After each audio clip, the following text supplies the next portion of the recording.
সন্ধেবেলা খেতে ইচ্ছে করলো, ভাবলাম কি খাবো। তো আজকে আমি নিয়ে চলে এসেছি, এই দেখো, এই লঙ্কার চপ বানাবো এখন।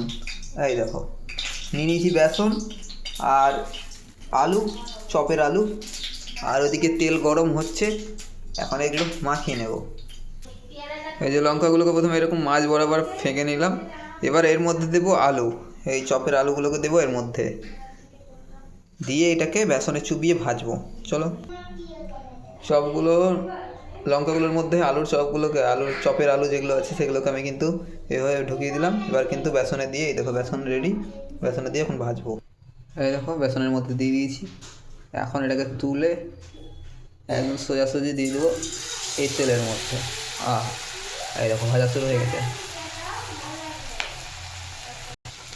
আর এক পিস আছে, এটা ভেজে নেব।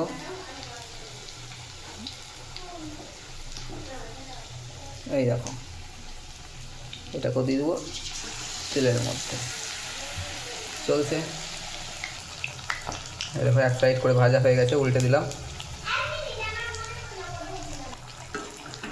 এই দেখো লঙ্কা দুটো ভাজা কিন্তু হয়ে গেছে। এই যে